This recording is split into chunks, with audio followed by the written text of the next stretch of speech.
estamos de regreso en Infórmate, momento de nuestra entrevista central.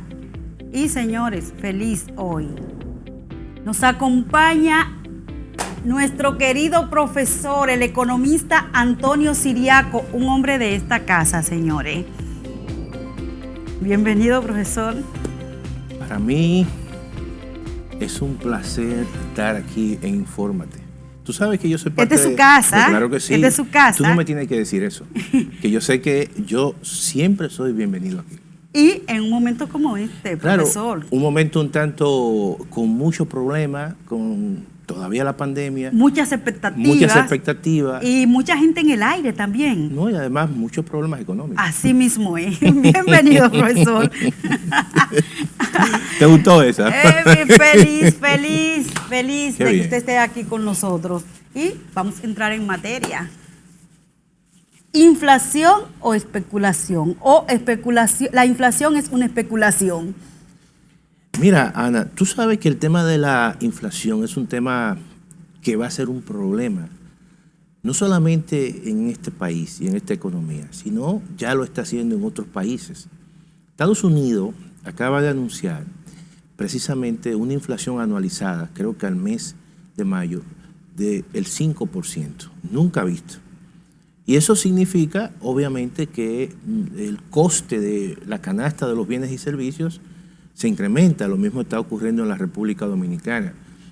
El último informe del Banco Central hablaba de una inflación anualizada prácticamente de 9.5, que posiblemente este año, si sigue esa tendencia, la inflación pueda ser de 2 dígitos, que no se veía desde el año 2003.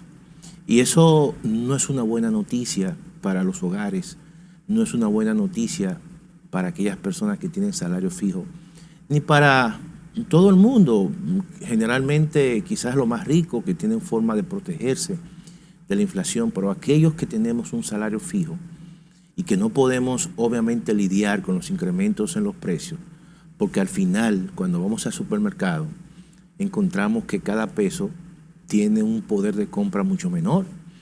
Y el mismo Banco Central habla de una canasta básica para los más pobres de alrededor de 22,000 pesos. Y el salario mínimo más alto en la República Dominicana ronda los 17,600 pesos. Oye bien, entonces hay una brecha de más de 4,000 pesos o 5,000 pesos que obviamente afecta a los hogares, a los trabajadores.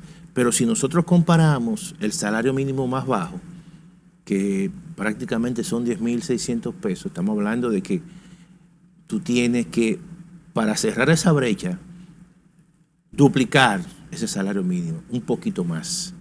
De manera que la situación no es fácil, porque la inflación que estamos viviendo es una inflación importada. Todos los precios de las materias primas, de los commodities a nivel internacional se han incrementado.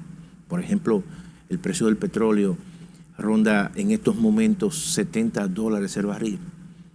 Oye bien, el precio, por ejemplo, del trigo se ha incrementado un 40%, el precio del maíz más de 135%, las grasas comestibles. Todos esos insumos que son commodities, que son materias primas, que se utilizan en la producción avícola, en la producción porcina, en los insumos y fertilizantes para la producción de arroz, que son bienes que pesan mucho en la canasta básica familiar, el huevo, el pollo, el cerdo. Entonces todo eso, obviamente, que hace que esa canasta básica se incremente, pero los salarios no se han incrementado.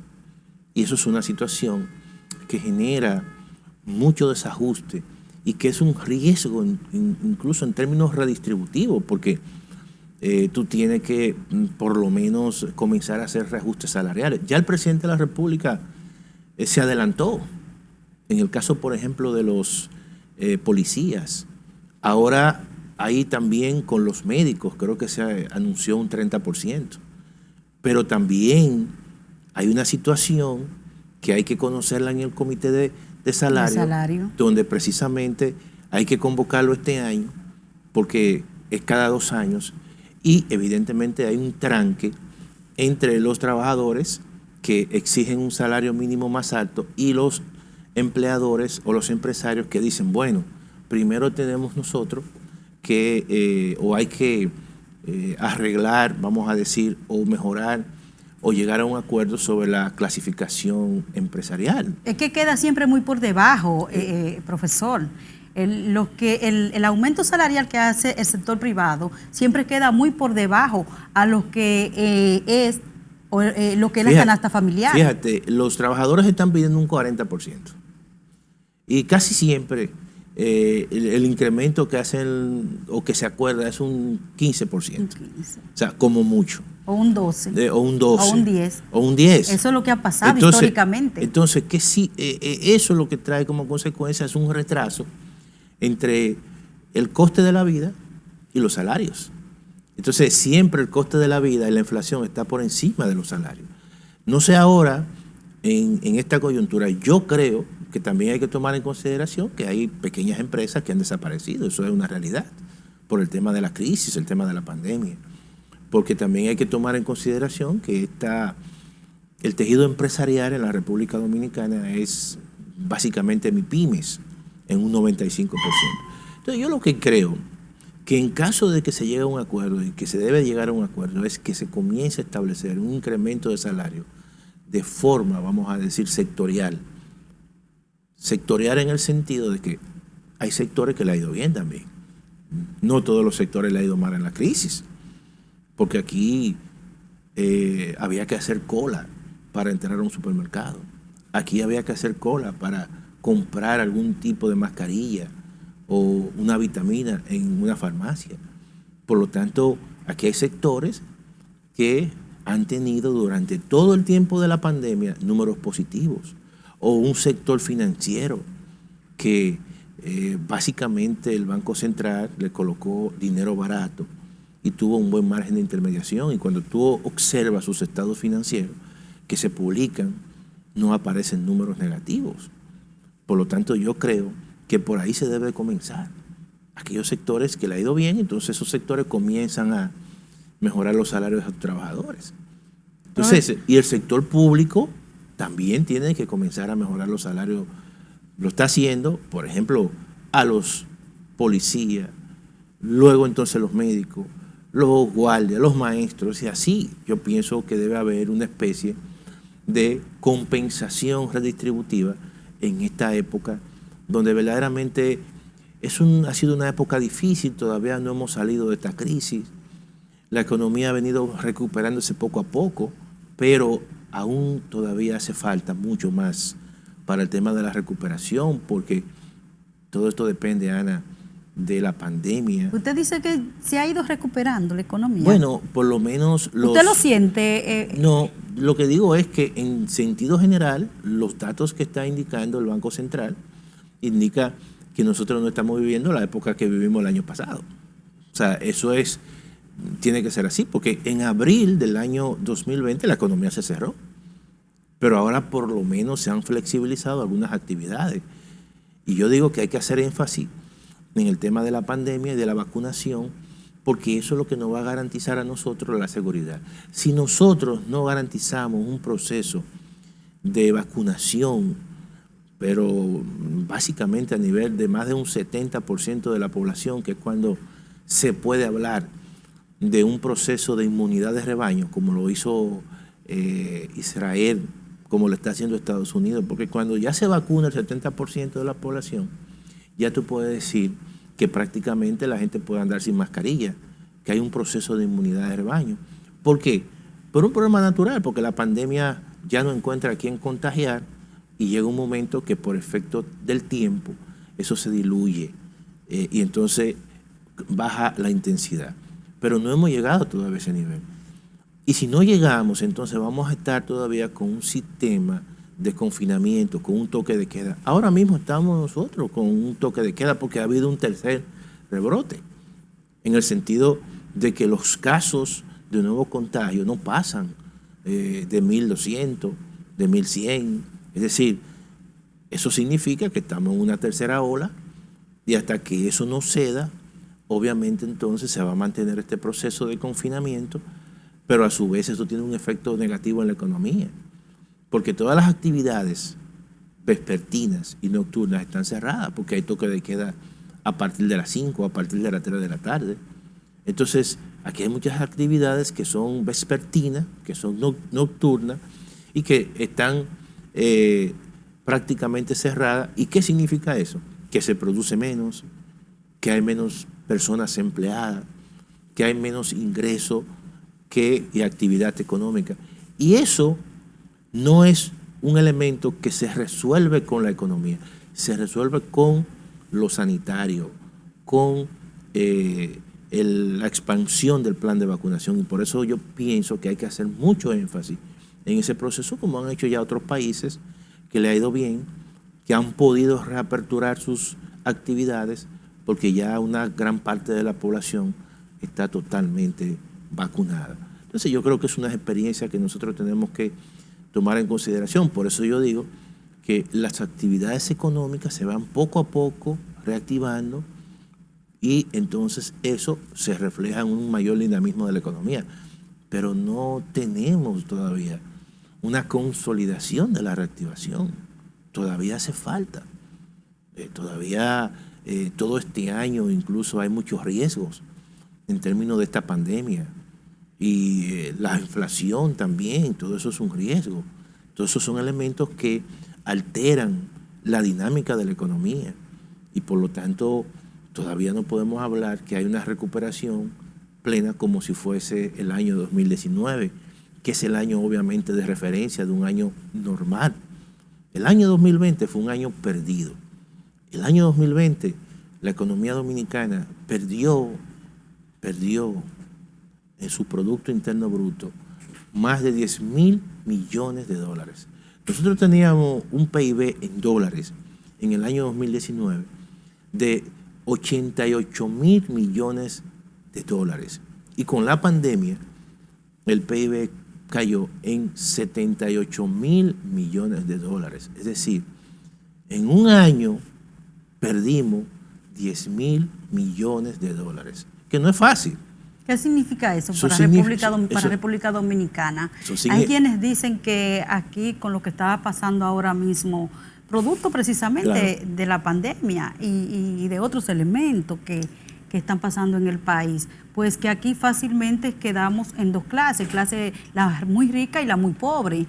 Usted como economista, ¿usted cree que esto es cierto? Esa es la realidad, no solamente... O sea, que va a desaparecer la clase media. Bueno, si hay una clase que evidentemente ha sido hartamente afectada, no solamente en la República Dominicana, sino también en todo el mundo, es la clase media. Porque, ¿qué ocurre? Cuando viene la pandemia, lo que hace el gobierno es que proteja a los pobres. Lo protegió, ¿verdad? Amplió los programas, y creó el programa Quédate en Casa. Y luego entonces el programa Fase 1 y Fase 2 lo crea para proteger mínimamente a aquellos sectores y trabajadores formales, que muchos de ellos eran trabajadores de clase media, pero apenas se les daba como mucho 8,500 pesos. Y luego creó el programa PATI, que es un programa básicamente que se creó para los grupos que son informales. Esos programas prácticamente han desaparecido algunos o se han reducido al mínimo. ¿Y qué significa eso? ¿A quién ha afectado eso? A la clase media. Porque el programa Quédate en Casa se transformó en Supérate. Y eso se va a seguir protegiendo a los pobres. Pero los ricos, que siempre tienen mecanismos de protección, se han hecho mucho más ricos, muchos de ellos. Y por eso incluso organismos internacionales como el Fondo Monetario Internacional habla de poner impuestos a los súper ricos. Hoy se habla de los súper ricos, Y incluso los grupos G7, de los 7 países más ricos del planeta, más poderosos del planeta, se reunieron la semana pasada y ellos acordaron establecer una tasa mínima impositiva global a las multinacionales, a empresas tecnológicas que le ha ido bien en esta pandemia, porque todo ahora y todas las actividades se fueron de repente a la virtualidad. y había que usar internet. Escuchamos precisamente al presidente decir como que se le va a poner impuesto a las redes sociales. Sí, parece que eso es una especie de llamado a nivel internacional. Porque, por ejemplo, en Estados Unidos, las empresas tecnológicas, las más exitosas, Amazon, Apple, Microsoft, Google, Facebook, son empresas que incluso muchas de ellas, para pagar menos impuestos, cambiaron de residencia y se fueron de Estados Unidos como residentes, que generalmente las empresas norteamericanas pagan alrededor, en ese momento, de 35% de impuestos corporativos. Después el presidente Trump él disminuyó a 21%. Pero aún así, en Irlanda pagaban 12.5%, entonces cambiaron de residencia y se iban allí, y en vez de pagar impuestos en los Estados Unidos, entonces lo pagaban en Irlanda. Y eso trajo muchas consecuencias. Incluso el mismo gobierno norteamericano las acusó de evadir o eludir impuestos. Y todo eso trajo como consecuencia. Es igual que la zona franca, se van a los países donde la mano de obra es más barata. Es barata. Entonces, y esa es parte de la lógica del capital. Entonces, ¿qué ocurre? Que los países desarrollados vieron precisamente que sus propias empresas estaban prácticamente eludiendo impuestos. Y en ese sentido dijeron, vamos a ponerle un impuesto global mínimo de un 15%. Entonces, me imagino que el presidente de la República, por esa situación, dijo, bueno, las redes sociales, la gente que traen en plataforma, yo puedo poner una empresa que de repente digo, bueno, mi empresa tiene un local y yo pago una mensualidad por alquiler del local, yo tengo empleados, yo pago seguridad social, yo tengo que tener una situación de ahorro por cualquier pasivo laboral. No, entonces muchas empresas lo que han hecho es que han quitado todo eso y han puesto un portal digital. Y entonces todo lo que vendían antes físicamente lo están vendiendo virtualmente. ¿A quién le están pagando seguridad social? ¿A quién le están pagando un local? Entonces, así hay empresas en esa magnitud. Por ejemplo, el caso de Amazon. Amazon es verdad, tiene todo un centro de logística, pero Amazon te vende de todo vía internet. Entonces, en Estados Unidos, el poder de Amazon en esta pandemia quebró muchas empresas de retail, de venta al detalle. ¿Por qué? Porque la gente sentada en su casa, estaba confinado, no podía salir, pero entonces iba a Amazon y pedía ahí la comida, pedía ahí los libros, pedía ahí la computadora, cualquier cosa pedía en Amazon. Sí, y se lo llevaban. Entonces, fíjate. Sí, y eso, muchas de esas actividades no estaban exentas de impuestos. Y eso es lo que está ocurriendo. Pero con República Dominicana hay que tener mucha cuenta con eso, profesor, porque recuerde que la MIPYME prácticamente ha desaparecido aquí en el país. ¿Y de qué se ha auxiliado la mayoría de las personas? Precisamente de la internet, claro, de la web. Entonces, eso puede ser un arma de doble filo, como dicen, para la República Dominicana. Yo pienso que en la República Dominicana, yo he dicho que en esta coyuntura no se puede hacer un pacto fiscal. Incluso es una posición, creo que fue la primera posición. Así es. De todo el mundo que dijo y advirtió. Lo dijo aquí. Que aquí no habían condiciones para hacer un pacto fiscal. En esta coyuntura de recuperación. Porque mira qué ocurre, Ana. Cuando tú te estás recuperando, en cualquier circunstancia, tú necesitas acumular energía.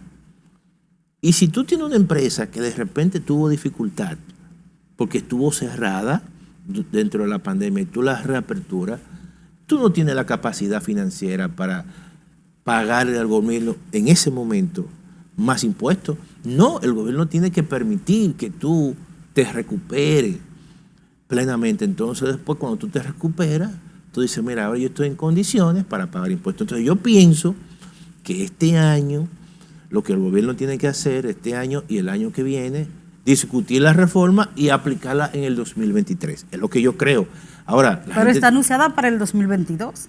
No, yo creo que no. Yo creo que el presidente lo que dijo es que se va a discutir ahora, se va a discutir en el 2022 y cualquier cosa entonces se deja para el 2023. Eso fue lo que yo escuché. ¿Por qué? Porque la gente te dice, pero en el 2023 aquí va a haber también política y hay elecciones. Sí. Bueno, pero yo lo que digo es lo siguiente. Que eso le puede afectar al presidente si pretende reelegirse. Bueno, pero yo lo que digo es, Ana, que nosotros y gran parte de los economistas muchas veces quieren aplicar reformas en tiempos de crisis. Y yo digo que las reformas no se aplican en tiempos de crisis. Eso es un error. Las reformas se aplican en tiempos de bonanzas. O es lo mismo que nosotros cuando vamos al médico es porque nos sentimos muy enfermos. Y tiene que ser al revés. Tenemos que prevenir. Ir cuando nos sentimos bien para prevenir cualquier cosa.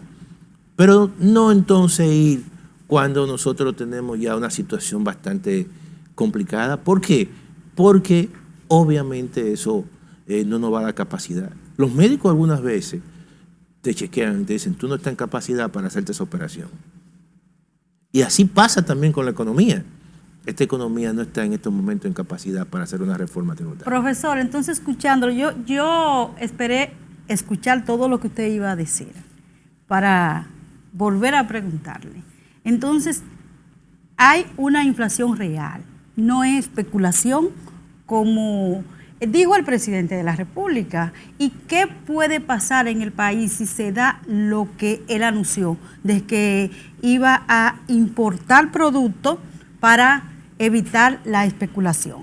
Mira, yo creo que cuando hay inflación, siempre cualquier persona puede especular, pero eso no es el problema, eso no es la solución, vamos a decir. La solución, porque la inflación que estamos viviendo es importada. Tú no tienes un control sobre eso. Entonces, la medida que el presidente va a tomar de aperturar, vamos a decir, y abrir las importaciones, no es la solución a un problema que se llama hoy inflación y que no es una inflación interna, sino es una inflación importada. Tú no tienes control en el precio internacional del petróleo. Tú no tienes control en los precios internacionales del maíz. Tú no tienes control en los precios internacionales del trigo ni de la soya. Y tampoco tenemos control y tenemos la culpa de que China esté ahora teniendo una demanda altísima de contenedores y los precios de los contenedores esté altísimo. Tú no lo vas a controlar. Y eso tampoco se va a solucionar con una apertura, como dijo el presidente de la República, de las importaciones. Todo lo contrario, eso puede generar algún tipo de fricción con el productor nacional. Con productores nacionales, con sectores, ¿verdad?, básicamente que incluso apoyaron al mismo presidente de la República. Porque si de repente el arroz está caro y tú abres el mercado a las importaciones, ¿cómo va a reaccionar el productor nacional?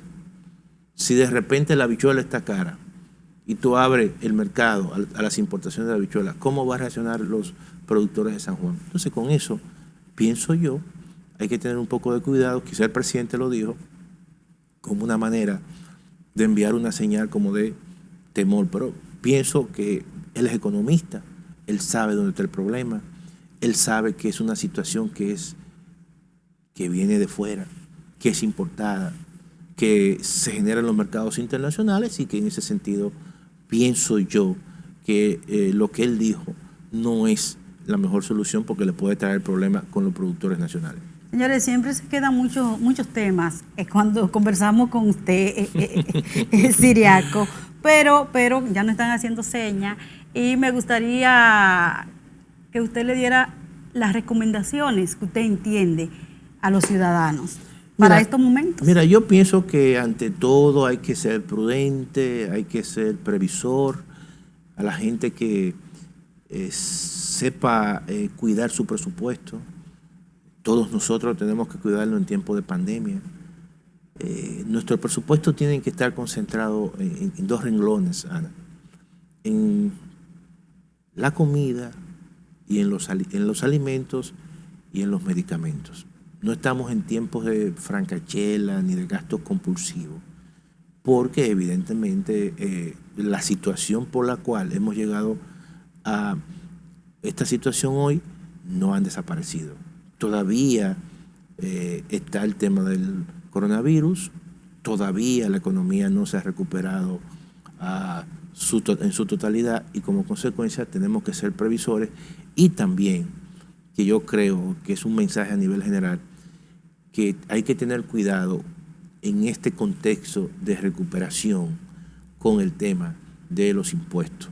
Pienso yo que los impuestos y la reforma fiscal o tributaria tienen que ser pospuestas y ser ejecutada en el 2023. Gracias, profesor. Bueno, gracias a ti siempre, ¿verdad?